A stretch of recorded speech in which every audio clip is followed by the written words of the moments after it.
Hello, ladies and gentlemen. Welcome back to the Star Trek Rewatch. We do this every Thursday where I watch the episode, you watch the episode, then you come here after you're done watching it. We do a quick summary, and then I give my final thoughts. So this week, we're doing Shore Leave. This is episode number 15 in broadcast order. It was originally broadcast on December 29th of 1966. As always, I will be reading the summary from Alan Asherman's Star Trek Compendium. So here we go. This was filmed in October of 1866. The writer was Theodore Sturgeon. Now, Theodore Sturgeon is a writer from what's considered the golden age of science fiction. If you're interested in reading some of his novels, they include the book More Than Human, which was published in 1953, A Touch of the Strange, which was published in 1958, or The Cosmic Rape, which was published in 1958. He also did a novelization for the film, The Voyage to the Bottom of the Sea. And he's written a lot of short stories. So he wrote the script for this. He wrote the script for Amok Time, which is a season 2 episode. So we'll be seeing his work again next season. But the director for this was Robert Spar. The composer was Gerald Fried. Very good music in this episode. I really liked it, especially the Irish music when Kirk fights with Finnegan. Great stuff. But the score for this, I thought, was really outstanding. The photographic effects were done by the Westheimer Company. Episode summary. Captain Kirk decides to stop at an inviting Earth-like planet to give his men a well-deserved shore leave. The planet proves to be just what the doctor did not order. For relaxation, strange things happen, beginning with McCoy sighting a giant white rabbit, being chased by an Alice-like little girl. So he's thinking about Alice in Wonderland as he and Sulu are investigating the planet, and then all of a sudden, the rabbit appears, and then Alice chasing him, just like the storybook. Sulu is menaced by a samurai warrior. This happens later in the episode. Other crewmen are strafed by aircraft, specifically a Japanese Zero. And then they're chased by tigers, menaced by swordsmen. You also see Don Juan appear in this episode.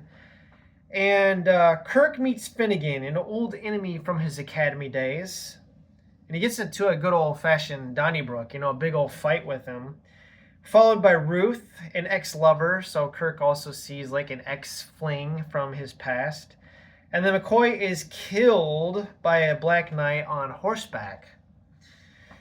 As the perils become progressively deadlier, Spock and Kirk realize that their thoughts are being brought to life. So at one point, Spock beams down to this planet and then realizes he can't beam back up because the phasers don't work, communications are out, and basically the transporter is down. So Spock is the last person that's able to beam down to the planet. They realize their thoughts are being brought to life. A kindly old man appears, identifying himself as the caretaker, and explains that the entire planet is an amusement park where advanced alien technology synthesized the entertainment from the minds of the vacationers. So whatever you're thinking about gets brought to life. McCoy appears alive and well, escorted by 2 Rigel cabaret girls. Kirk decides that with the proper mental precautions, this can be a good shore leave planet after all. And at the end of the episode, they beam up after their little, shore leave, and Spock says to them, "Gentlemen, did you enjoy your time on the planet?" He said, "Yes, we did." And Spock says, "Quite illogical." And then Kirk is in his chair laughing.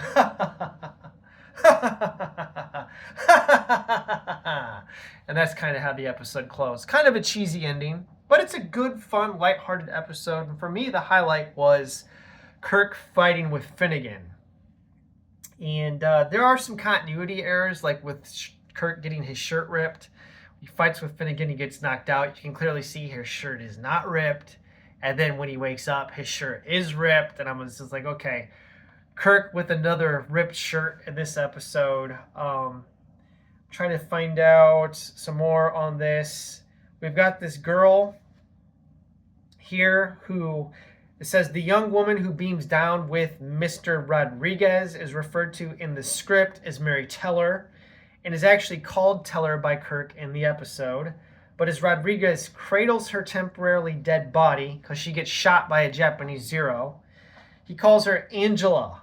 Angela is played by actress Barbara Baldwin, who we saw last week in Balance of Terror. She was the one that was getting married, and her fiance died. So I was like, wow, Angela moves fast because she's trying to hook up with this dude in this episode. But yeah, whatever.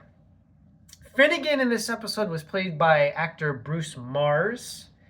And again, I thought that he was fantastic.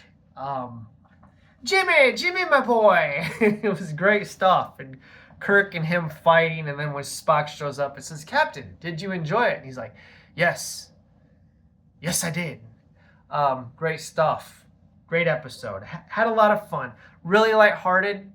Not too serious. Kind of a precursor to what you'd call a holodeck malfunction episode once you get to Star Trek The Next Generation, Deep Space Nine, Voyager. Very reminiscent of a holodeck episode. In fact, they would return to the Shore Leave Planet in Star Trek The Animated Series. So there is a sequel in animated form to Shore Leave where they go back to this planet. I may or may not go through the animated series once I complete the original series. I haven't decided yet, but that kind of concludes my thoughts on this one. I really don't have a whole lot to say. It was just kind of a fun, lighthearted episode. Kill count, nobody dies because the caretaker restores everybody. So we are at 20 deaths in the crewman death count. I can't really count Angela Martine or Dr. McCoy's deaths. You know, technically we'd be at 22, but since they didn't actually die and they get restored, we're still at 20.